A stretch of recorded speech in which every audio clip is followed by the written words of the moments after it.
وسندنا وحبيبنا وطبيبنا ومولانا محمد الذي أرسله الله تعالى بالحق بشيرا ونذيرا وداعيا إلى الله بإذنه وسراجا منيرا.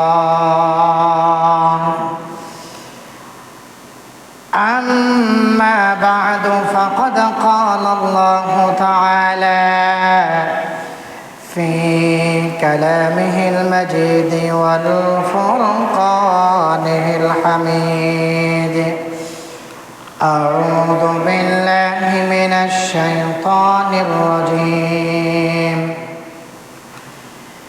بسم الله الرحمن الرحيم. إن أول بيت وضع للناس للذي ببكة مباركا وهدى للعالمين فيه آيات بينات مقام إبراهيم ومن دخله كان آمنا ولله على الناس حج البيت من استطاع إليه سبيلا ومن كفر فإن الله غني عن العالمين. وقال رسول الله صلى الله تعالى عليه وسلم: من زار قبري وجبت له شفاعتي، أو كما قال عليه الصلاة والسلام. وقالوا: سبحانك لا علم لنا إلا ما علمتنا إنك أنت العليم الحكيم. اللهم صل على سيدنا محمد وأنزله المقعد المقرب عندك يوم القيامة. উপস্থিত সম্মানিত মুসলিম কেরাম এবং মাইকের আওয়াজের আওতাভুক্ত অত্র এলাকার পর্দানশীল দিনদার মা ও বোনেরা, আসসালামু আলাইকুম ওয়া রাহমাতুল্লাহি ওয়া বারাকাতুহু। মহান আল্লাহ তাআলার দরবারে অসংখ্য অগণিত শুকরিয়া যে আল্লাহ পাক প্রতি জুমার নিয়াই আজকের পবিত্র জুমাতেও আমাদেরকে যাচাই বাছাই করে দুনিয়ার গন্ধা পরিবেশ থেকে তার ঘর মসজিদে আসার এবং বসার জন্য যিনি আমাদেরকে তৌফিক দান করেছেন, আমরা সকলেই দিল থেকে কালিমাতুশ শুকর আদায় করি আলহামদুলিল্লাহ। সম্মানিত উপস্থিতি, আমরা গত জুমায় হজের গুরুত্ব নিয়ে আমরা আলোচনা করছিলাম। আজকে ইনশাআল্লাহ খানায়ে কাবার গুরুত্ব, বাইতুল্লাহর গুরুত্ব নিয়ে ইনশাআল্লাহ আলোচনা করব। মা তৌফিক ইল্লা বিল্লাহ। আমরা জানি খানায়ে কাবা এটি হলো পৃথিবী ইতিহাসের একেবারে প্রথম ঘর, যে ঘরকে আল্লাহ তাআলা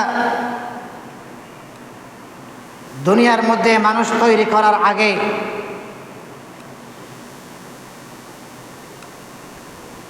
ফেরেশতাদের মাধ্যমে 2000 বছর আগে তিনি তৈরি করেছেন। পরে আল্লাহ তাআলা আদম আলাইহিস সালামের মাধ্যমে খানায়ে কাবাকে তিনি আবার পুনরায় তৈরি করলেন। এইভাবে আস্তে আস্তে আমরা জানি সৈয়দনা ইব্রাহিম আলাইহিস সালামের আমলও এই খানায়ে কাবা তৈরি হয়েছে। খানে কাবা এটি হলো পৃথিবী ইতিহাসের প্রথম ঘর।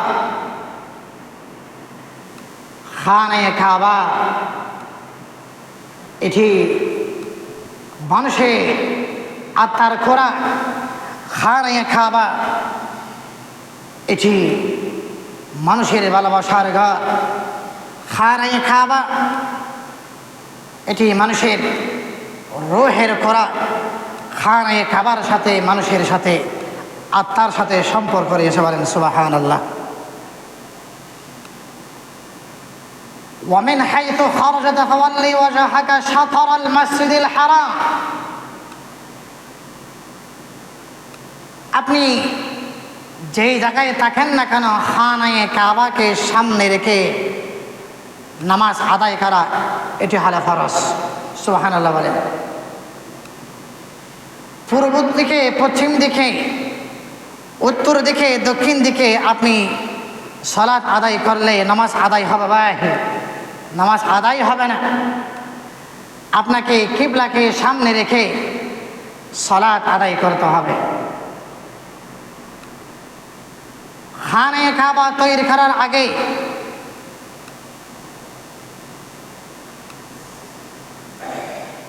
পৃথিবীর ইতিহাসে বর্তমানে যেখানে খানে কাবার ঘর, আল্লাহ তাআলা পৃথিবী সৃষ্টির সূচনা ওখান থেকে আল্লাহ তাআলা করেছে। হাদিসে আছে প্রথমে পৃথিবীর সর্বত্র কেবল পানি আর পানিয়াল ছিল। এই পানির জলরাশির ঠিক মধ্যভাগে একটু উঁচু অবস্থানের মধ্যে ছিল। যখন আল্লাহ পৃথিবী তৈরি করবেন, তার ইচ্ছা হলো ওই উঁচু জায়গা থেকে পানি নিচের দিকে আসতে শুরু করলো। নিচের দিকে কিছু ফেনা তৈরি হয়ে গেল। তখন আল্লাহ তাআলা বললেন, সুম্মা দুহিয়াতিল আর, এই জমিন তুমি লম্বা হয়ে যাও। তারপর থেকে পৃথিবী গর্তের সূচনা হতে শুরু হয়ে গেল। এই জন্য যেই জায়গার মধ্যে খানে কাবা বর্তমানে অবস্থিত, খানে কাবা তৈরি হওয়ার আগে ওই জায়গার মধ্যে পানি আর পানি ছিল। পানি আর পানি ছিল। আল্লাহ তাআলা যখন পৃথিবী তৈরি করবেন, তার ইচ্ছা হলো ওই পানি থেকে জামাত আকারের একটি ইটের মতো করে কিছু ফেনা তৈরি হয়ে গেল। তারপর আল্লাহ বললেন, সুম্মা দুহিয়াতিল আরদ, তুমি প্রশস্ত হয়ে দাও। তারপর থেকে জমিন তৈরি হতে শুরু হল। এজন্য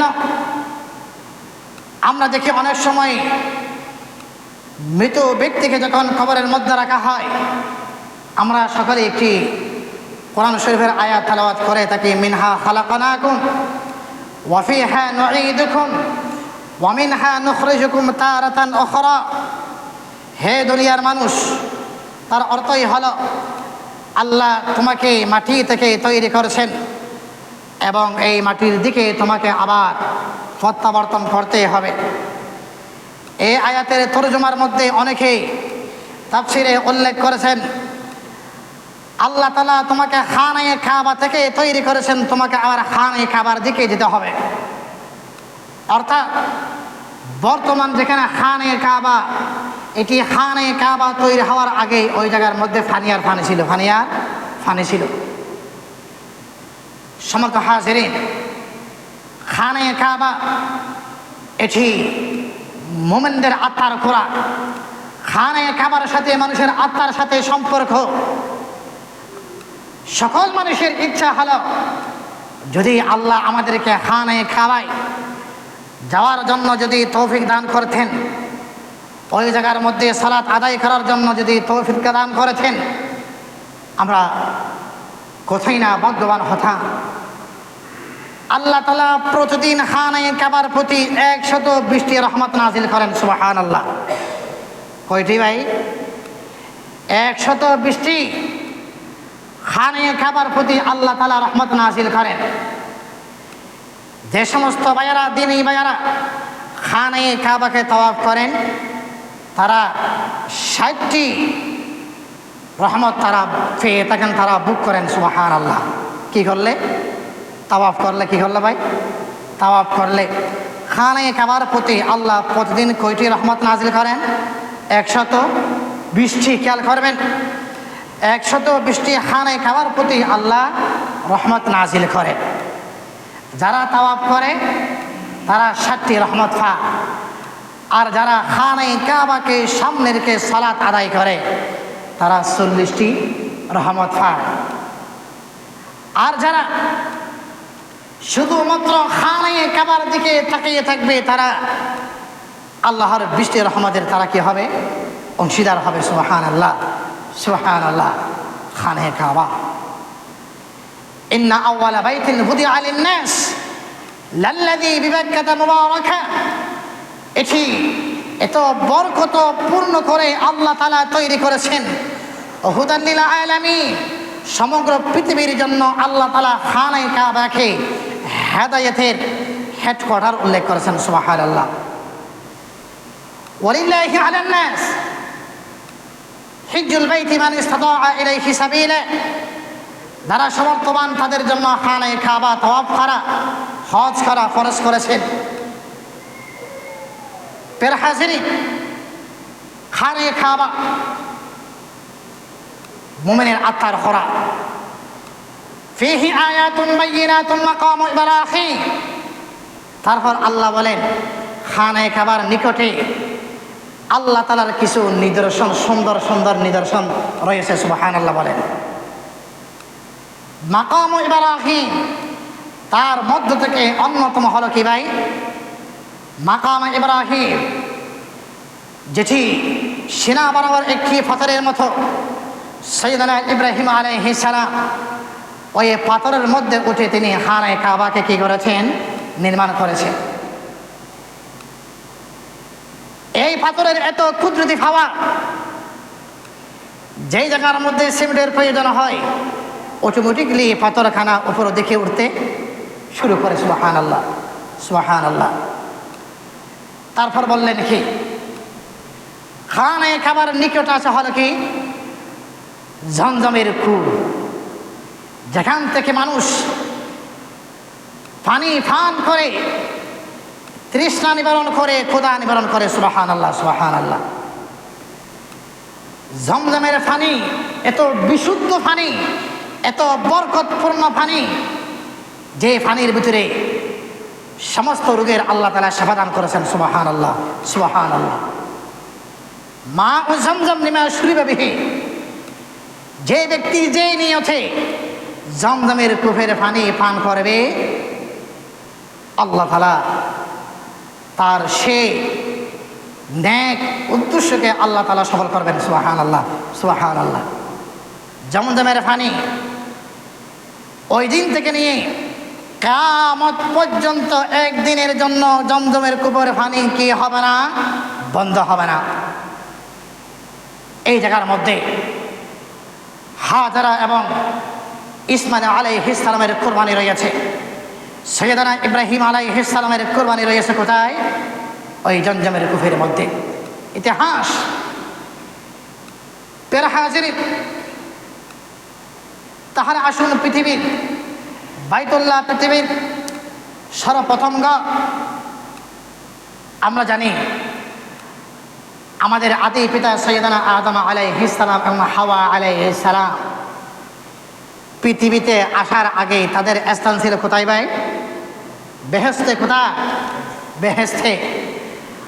আদম এবং হাওয়া আলাইহিস সালাম পৃথিবীতে আসার আগে স্থান কোথায় ছিল? কোথায় ভাই? বেহেশতে, বেহেশতে। আমরা জানি ফল খেয়েছে, তারপর আল্লাহ তাআলা মানুষ তৈরি করবেন, এই জন্য ওনাদেরকে ওখান থেকে জান্নাত থেকে পৃথিবীতে পাঠিয়ে দিয়েছিলেন। বেহেশত থেকে আদম এবং হাওয়া আলাইহিস সালামকে দুনিয়ার মধ্যে পাঠানোর সময় দুজনকে একই সাথে একই স্থানের মধ্যে পাঠান নাই। খেয়াল করবেন ভাই, একটু খেয়াল করবেন ঘটনাগুলো। আদম এবং হাওয়া আলাইহিস সালাম প্রথমে ছিল কোথায় ভাই? বেহেশতে। ওখান থেকে আল্লাহ তাআলা দুইজনকে কোথায় পাঠালেন? দুনিয়ার মধ্যে পাঠালেন। দুনিয়ার মধ্যে পাঠালেন ঠিক, দুজনকে এক জায়গার মধ্যে পাঠান নাই, এক জায়গার মধ্যে পাঠান নাই। সাইয়েদানা আদম আলাইহিস সালামকে আল্লাহ তাআলা শ্রীলঙ্কার একটি সরণদ্বীপ পাহাড়ের মধ্যে আল্লাহ তাআলা ওই জায়গার মধ্যে পাঠালেন। কোথায়? একটু খেয়াল করবেন। আদম আলাইহিস সালামকে আল্লাহ তাআলা বেহেশত থেকে দুনিয়ার মধ্যে পাঠানোর সময় কোথায় পাঠালেন? শ্রীলঙ্কায়। কোথায়? শ্রীলঙ্কায় সরণদ্বীপ পাহাড়ে। আর হাওয়া আলাইহিস সালামকে পাঠালেন কোথায়? জিদ্দায়, সৌদি আরবে। কোথায়? শ্রীলঙ্কা। কোথায়? সৌদি আরবের জিদ্দা। স্বামী স্ত্রী প্রথমে কোথায় ছিল? জান্নাতে। দুনিয়ার মধ্যে পাঠানোর সময় দুজন একসাথে একই জায়গার মধ্যে আল্লাহ পাঠান নাই। শ্রীলঙ্কার সরণদ্বীপ পাহাড়ের মধ্যে আদম আলাইহিস সালামকে পাঠালেন। আর হাওয়া আলাইহিস সালামকে পাঠানো কোথায়? জিদ্দা, সৌদি আরবের শিল্পনগরী জিদ্দায় পাঠালেন। স্বামী এক জায়গায়, স্ত্রী আরেক জায়গায়। খেয়াল করবেন, স্বামী এক জায়গায়, স্ত্রী আরেক জায়গায়। দুইজন আল্লাহর কুদরতি ইশারায় চলতে চলতে দুইজনের আরফার ময়দানের মধ্যে একত্রিত হলো। সুবহানাল্লাহ বলেন। স্বামী ছিল কোথায় ভাই? শ্রীলঙ্কায়। স্ত্রী ছিল কোথায়? জিদ্দা। কোথায় শ্রীলঙ্কা, কোথায় জিদ্দা? দুইজন আল্লাহর কুদরতি ইশারায় চলতে চলতে দুইজনের পরিচয় হলো, মিলন হলো কোথায়? আরফার ময়দানে। আরফা শব্দের অর্থই হলো পরিচিতি। কি ভাই? পরিচিতি। তার অর্থই হলো দুইজনের পরিচিতি ঘটেছে কোথায়? আরফার ময়দানে। এই জন্য দেখবেন পৃথিবীর ইতিহাসে বিভিন্ন কান্ট্রি থেকে হাজিরা যখন আরফার ময়দানে একত্রিতভাবে কি হয়? মিলিত হয়। কি হয়? মিলিত হয়। হাজির ওখান থেকে আল্লাহর ইশারায় খানে কাবা তৈরি করলেন। খানে কাবা তৈরি করলেন। এমন কোন নবী নাই যারা খানে কাবাকে তওয়াফ করেনি। সুবহানাল্লাহ বলেন। সুবহানাল্লাহ। এমনকি আমরা জানি নূহ আলাইহিস সালামের মহাপ্লাবনের সময় আল্লাহ তাআলা বলে, হে নূহ, তোমার প্রতি যারা ঈমান এনেছে তুমি তাদেরকে কিস্তির মধ্যে উঠিয়ে না। তাদেরকে ওঠানোর পর নূহ আলাইহিস সালামের মহাপ্লাবনের সময় ওই কিস্তি পর্যন্ত খানে কাবাকে তওয়াফ করেছে। সুবহানাল্লাহ বলেন। সুবহানাল্লাহ। খানে কাবা আদম আলাইহিস সালাম তওয়াফ করেছেন, ইব্রাহিম আলাইহিস সালাম তওয়াফ করেছেন, ইসমাইল আলাইহিস সালাম তওয়াফ করেছেন। এইভাবে ফেরেশতারা তওয়াফ করেছেন, জিন জাতি পর্যন্ত তওয়াফ করেছেন। সুবহানাল্লাহ। সুবহানাল্লাহ। প্রিয় হাজিরিন, আমরা জানি খানে কাবার নিকট হলো জমজমের কূপ। কিসের কূপ? জমজমের কূপ। আর আমরা আরেকটু ভিতরে যাই। হাজরা আলাইহিস সালামের এর আগে সৈয়দনা ইব্রাহিম আলাইহিস সালামের আরেকজন স্ত্রী ছিল, যার নাম হলো কি ভাই?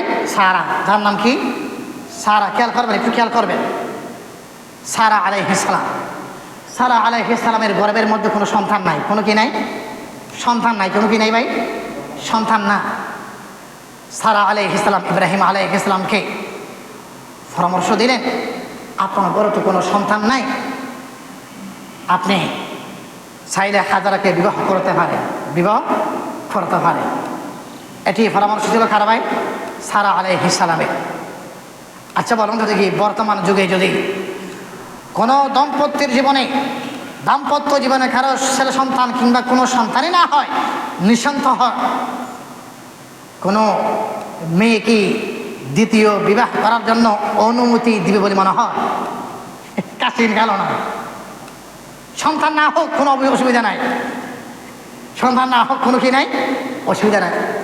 সারা আলাইহিস সালাম ইব্রাহিম আলাইহিস সালাম বললেন, আমাদের ঘরে তো কোনো কি নাই, সন্তান নাই, তাহলে আপনি চাইলে হাজারাকে কি করতে পারেন? বিবাহ করতে পারেন। সাইয়েদনা ইব্রাহিম আলাইহিস সালাম হাজারা আলাইহিস সালামকে বিবাহ করলেন। হাজারা আলাইহিস সালামের গর্ভে সন্তান আসলো, তার নাম হলো সাইয়েদনা ইসমাইল আলাইহিস সালাম। সুবহানাল্লাহ বলেন। পরবর্তীতে সারা আলাইহিস সালামের সন্তান হয়েছে পরে। হাজারা আলাইহিস সালামের গর্ভে যখন সন্তান আসলো ইসমাইল আলাইহিস সালাম, ইসমাইল আলাইহিস সালাম যখন দুনিয়ার মধ্যে তসলিম আনলেন, আদর করলেন, খুলে নিলেন, এখন সারার ভিতরে একটু হিংসা পরায়ণ ভিতরে শুরু হতে লাগলো। তখন বলতে লাগলেন, আপনি হাজারাকে এখান থেকে নিয়ে গিয়ে কোনো মরুভূমির মধ্যে আপনি রেখে আসেন। খেয়াল করেন, মরুভূমির মধ্যে রেখে আসেন।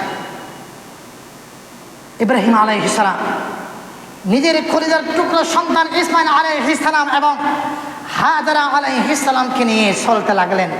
কি ভাই? চলতে লাগলেন সিরিয়া থেকে। কোথায় থেকে? সিরিয়া থেকে চলতে লাগলেন। আস্তে আস্তে মক্কার পবিত্র নগরীর কাছাকাছি চলে আসলেন।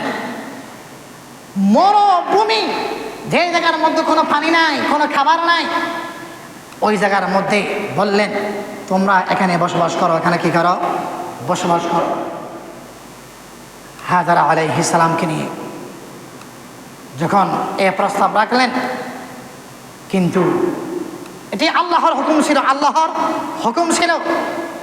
তারপরেও শিশু ইসমাইল আলাইহিস সালামকে এই জায়গার মধ্যে রেখে আসবে, ইব্রাহিম আলাইহিস সালামের মন মানতেছে না। নিজের আদর স্ত্রীকে ওই জায়গার মধ্যে রেখে আসবে, ইব্রাহিম আলাইহিস সালামের মন মানতেছে না। কিন্তু ইশারা ছিল কার ভাই? আল্লাহ। কার? আল্লাহ ইশারা ছিল। ওই জায়গার মধ্যে রাখার পর দিনের খাবার ছিল অল্প পানি আর কিছু গম জব এমন হইতে পারে। সাইয়েদনা ইসমাইল আলাইহিস সালাম এবং হাজারা আলাইহিস সালাম বসবাস শুরু করতে লাগলেন। ইব্রাহিম আলাইহিস সালাম যখন আদরের সন্তান এবং স্ত্রীকে রেখে যখন চলে আসতেছেন, খেয়াল করবেন, হাজারা আলাইহিস সালাম এবং ইসমাইল আলাইহিস সালামকে যখন দুরু প্রান্তরে, মরুভূমির প্রান্তরে যখন রেখে আসতেছেন, তখন হাজারা আলাইহিস সালাম ইব্রাহিম আলাইহিস সালামকে বলতেছে, আপনি এমন জায়গার মধ্যে আপনি আমাদেরকে রেখে চলে যাচ্ছেন যে জায়গার মধ্যে কোনো মানুষই বসবাস করে না, পানি নাই, কিছুই নাই, এই জায়গার মধ্যে আপনি আমাদেরকে রেখে চলে যাচ্ছেন। ইব্রাহিম আলাইহিস সালাম কোনো জবাব দেয় না, খেয়াল কর, কোনো জবাব দেয় না। একবার জিজ্ঞাসা করলেন, জবাব দেয় না। দুইবার জিজ্ঞাসা করলেন, জবাব দেয় না। তিনবার জিজ্ঞাসা করলেন, কোনো উত্তর দেয় না। তারপর হাজারা আলাইহিস সালাম ইব্রাহিম আলাইহিস সালামকে বলতেছিলেন, তাহলে কি আল্লাহর কোনো হুকুম ছিল এই জায়গার মধ্যে আমাকে এবং আমার সন্তান, আদরের সন্তান ইসমাইল আলাইহিস সালামকে এই জায়গার রাখার ব্যাপারে কি আল্লাহর কোনো হুকুম ছিল? তখন ইব্রাহিম আলাইহিস সালাম বললেন, হ্যাঁ, আল্লাহর কি ছিল? হুকুম ছিল। তারপর হাজারা আলাইহিস সালাম জবাব দিলেন, যদি আমাদের রাখার ব্যাপারে আল্লাহর হুকুম থাকে, তাহলে কোনো অবস্থাতে আল্লাহ আমাদেরকে ছেড়ে কোনো অবস্থাতে যাবেন না। আল্লাহ আমাদের অভিভাবক হয়ে তিনি আমাদের রক্ষণাবেক্ষণা তিনি করবেন। সুবহানাল্লাহ বলে। সাইয়েদনা ইব্রাহিম আলাইহিস সালাম আস্তে আস্তে যখন তাদের একটু আড়াল হলেন, তিনি উকি মারে দেখতেছি আর সন্তান এবং স্ত্রীকে দেখতেছে না। তখন আল্লাহর দরবারে খানায়ে কাবাকে সামনে রেখে তিনি আল্লাহর দরবারে দোয়া করলেন, কি? রব্বানা ইন্নী আসকানতু মিন যুররিয়াতি বিওয়াদিন গায়রি যি যারইন ইনদা বাইতিকাল মুহাররাম। তিনি খানায়ে কাবাকে সামনে রেখে দোয়া করতেছেন, কে ভাই? ইব্রাহিম আলাইহিস সালাম। রব্বানা ইন্নী আসকানতু মিন যুররিয়াতি বিওয়াদিন গায়রি যি যারইন ইনদা বাইতিকাল মুহাররাম রব্বানা লিয়ুকিমুস সালাতা ফাজআল আফইদাতাম মিনান নাস তাহবি ইলাইহিম ওয়ারযুকহুম মিনাত তামারাতি লাআল্লাহুম ইয়াশকুরুন। অর্থ হলো কেউ আল্লাহ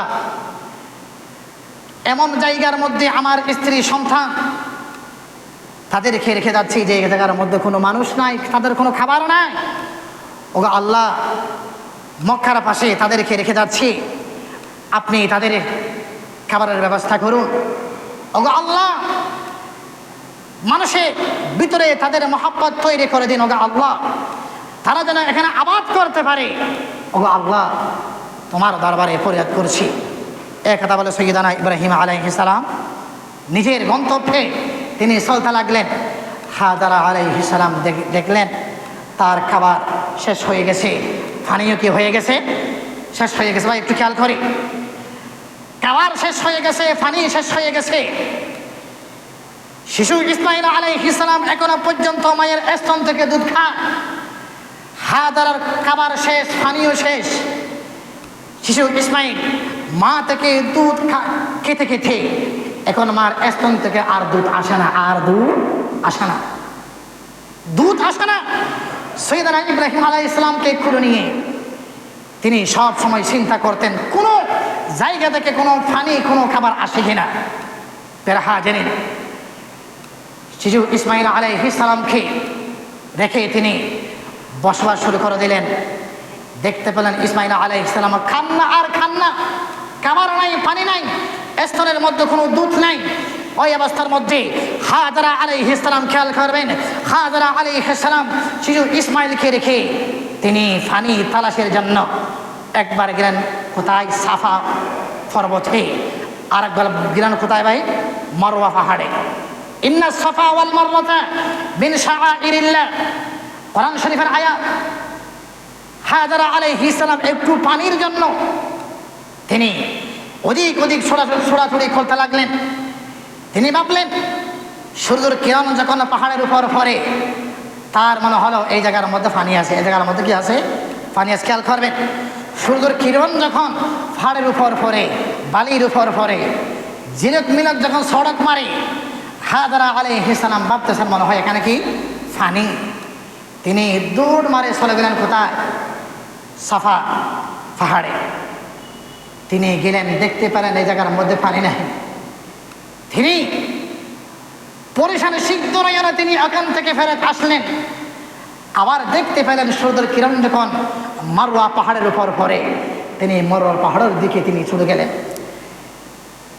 দেখতে পেলেন এখানে বালু আর বালু, পানি নাই।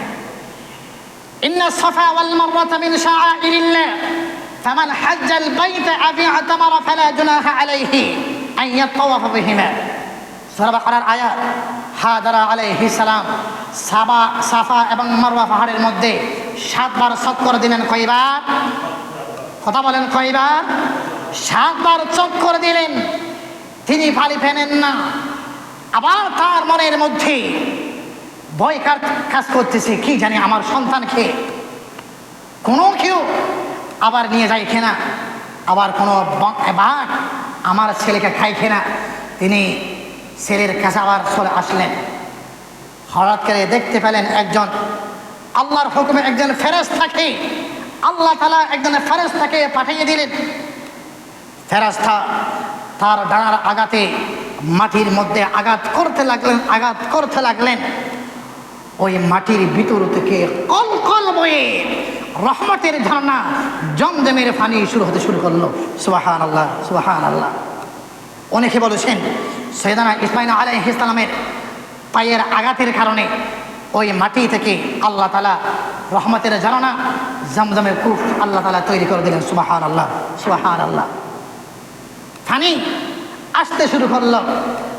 তারপর হাজারা আলাইহিস সালাম বালি দিয়ে তিনি চতুর্পাশে কি খেয়াল রাখলেন, ঘিরে রাখলেন।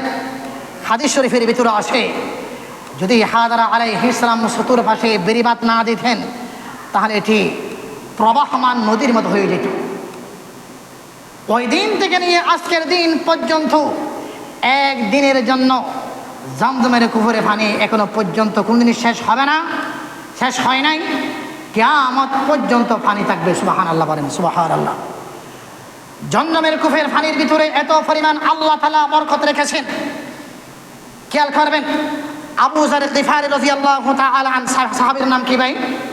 আবু যর গিফারি, খেয়াল করবেন, আবু যর গিফারি তিনি এখনো পর্যন্ত দ্বীন ইসলাম গ্রহণ করেন নাই। মক্কার মধ্যে তিনি 30 দিন ছিলেন। কয়দিন? 30 দিন। হাদিস শরীফের ভিতরে আছে 30 দিন ছিলেন। 30 দিন থাকার পর তিনি দেখলেন আল্লাহ রাসূল তাওয়াফ করতেছে, হাজার আসওয়াদের মধ্যে চুমু দিচ্ছে। আবু যর গিফারি রাদিয়াল্লাহু তাআলা আনহু আল্লাহ রাসূলের সাথে সাক্ষাৎ করলেন। সাক্ষাৎ করার পর আল্লাহ রাসূল সাল্লাল্লাহু আলাইহি ওয়াসাল্লাম জানতে চাইলেন, ভাই তোমার পরিচয় কি? আবু যর গিফারি পরিচয় দিলেন, আমি গিফারি বংশের লোক, গিফারি বংশের লোক। তখন আল্লাহ রাসূল সাল্লাল্লাহু আলাইহি ওয়াসাল্লাম বললেন, তুমি এই খানায়ে কাবার আঙ্গিনায় তুমি কয়দিন পর্যন্ত ছিলে? আবু যর গিফারি রাদিয়াল্লাহু তাআলা আনহু বলেছেন, আমি 30 দিন পর্যন্ত এই জায়গার মধ্যে অবস্থান করেছিলাম। সুবহানাল্লাহ। তারপর আল্লাহ রাসূল সাল্লাল্লাহু আলাইহি ওয়াসাল্লাম জানতে চাইলেন যে আপনি 30 দিন পর্যন্ত এখানে ছিলেন, খাবার কোথায় ফেলেন? খাবার, খেয়াল করবেন, খাবার কোথায় ফেলেন? আবু যর গিফারি রাদিয়াল্লাহু তাআলা আনহু উত্তর দিলেন, আমি 30 দিন পর্যন্ত জমজমের কূপের পানি পান করেছি। সুবহানাল্লাহ, সুবহানাল্লাহ। পূর্ণ 30 দিন পর্যন্ত আমি কোনো খাবার গ্রহণ করে নাই। আমি 30 দিন পর্যন্ত শুধু জমজমের কূপের পানি কি করেছি?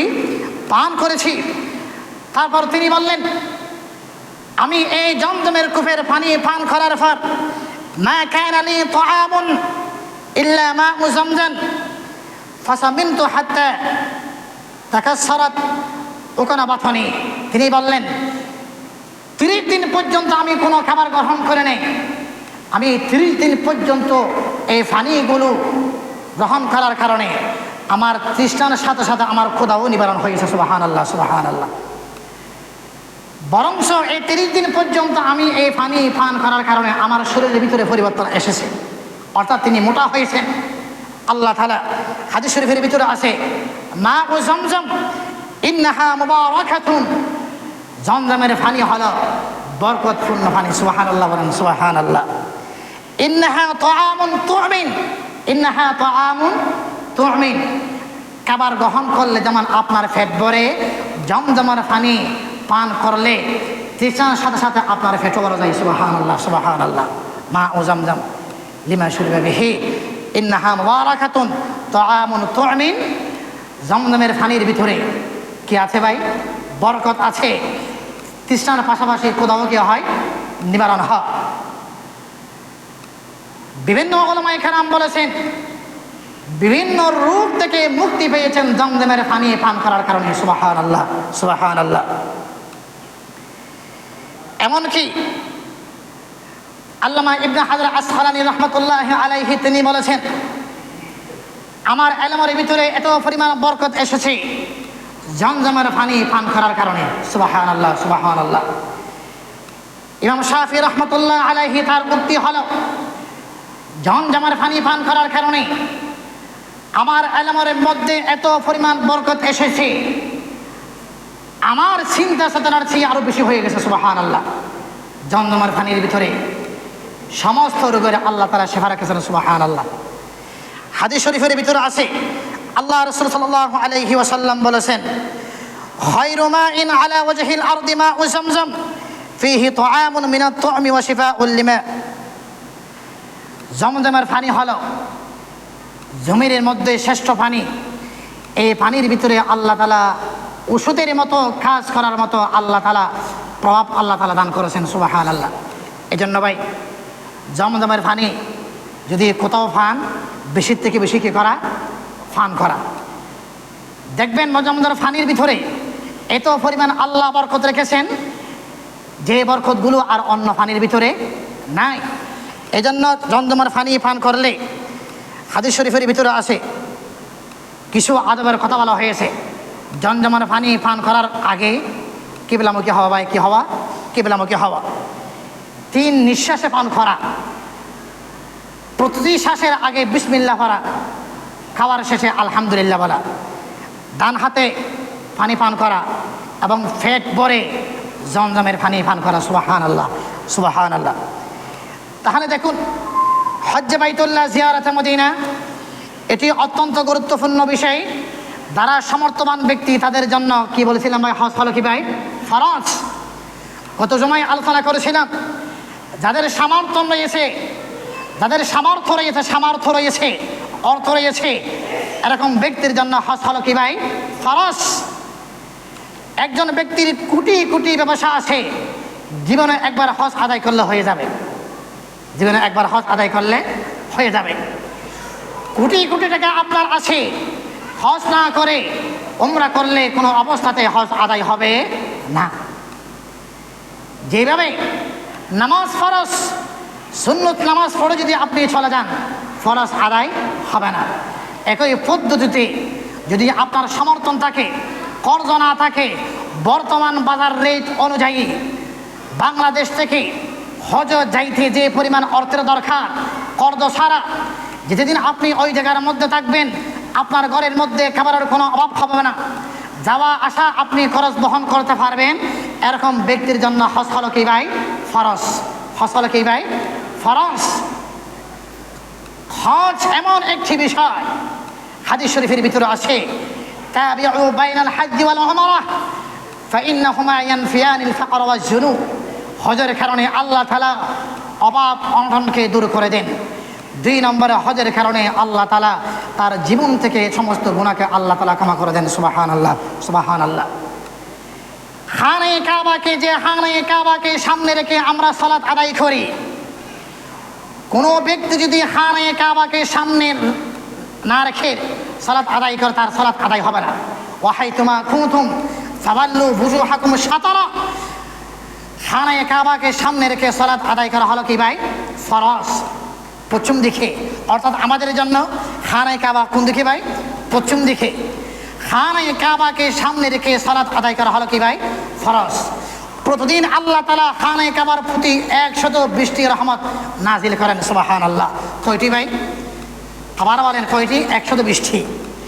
প্রতিদিন আল্লাহ তাআলা খানে কাবার প্রতি 120টি রহমত নাজিল করেন। যারা তাওয়াফ করেন তারা 60টি রহমত পায়। কয়টি? 60টি। আর যারা খানে কাবাকে ভিতরে সালাত আদায় করেন তারা 40টি রহমত পায়। আর যারা কেবলমাত্র খানে কাবার দিকে, 2 নয়নে খানে কাবার দিকে তাকাই থাকে, তারা 20টি রহমত পায়। কয়টি ভাই? 20টি। এই জন্য অন্তত জীবনে একবার হলেও, যে অর্থ যদি আপনার অভাব হয়, অন্তত উমরা নিয়ত করেন। কি ভাই? উমরা নিয়ত করেন। খানে কাবা পৃথিবীর প্রথম ঘর। এই খানে কাবা মানুষের আত্মার খোরাক, রুহের খোরাক। ইন্না আওয়ালা বাইতিন বুদিআ লিন-নাস লাল্লাযী বিবাক্কাতা মুবারাকান ওয়া হুদাল লিল আলামিন ফীহি আয়াতুন বায়্যিনাতুন মাকামু ইব্রাহিম ওয়া মান দাখালাহু কানা আমিনা ওয়া লিল্লাহি আলান নাস হিজ্জুল বাইতি মান ইসতাতাআ ইলাইহি সাবিলা ওয়া মান দাখালাহু কানা আমিনা। খানে কাবার ভিতরে যারা প্রবেশ করে তারা আল্লাহর পক্ষ থেকে নিরাপত্তা লাভ করে। সুবহানাল্লাহ, সুবহানাল্লাহ। খানে কাবা। দ্বিতীয় কথা হলো ভাই, আল্লাহ রাসূল সাল্লাল্লাহু আলাইহি ওয়াসাল্লামের জিয়ারত। হাদিস শরীফের ভিতরে আছে, মান যারা কবরি ওয়াজাবাত লাহু শাফাআতি।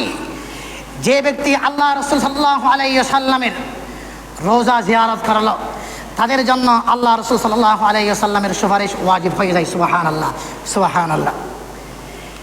অন্য হাদিস শরীফের ভিতরে আল্লাহ রাসূল সাল্লাল্লাহু আলাইহি ওয়াসাল্লাম বলেছেন, কোনো ব্যক্তি যদি দৌলতপুর থেকে আল্লাহ রাসূল সাল্লাল্লাহু আলাইহি ওয়াসাল্লামের জিয়ারতের জন্য যায়, সেই যেন আল্লাহ রাসূল সাল্লাল্লাহু আলাইহি ওয়াসাল্লাম জীবদ্দশায় সেই যেন আল্লাহ রাসূলের সাথে সাক্ষাৎ করল। সুবহানাল্লাহ, সুবহানাল্লাহ। মান যারা কবরি ওয়াজাবাত লাহু শাফাআতি। যেন আল্লাহ রাসূলের কি করা ভাই? জিয়ারত করা। অনেকে বিভিন্ন ধরনের কথা বলে।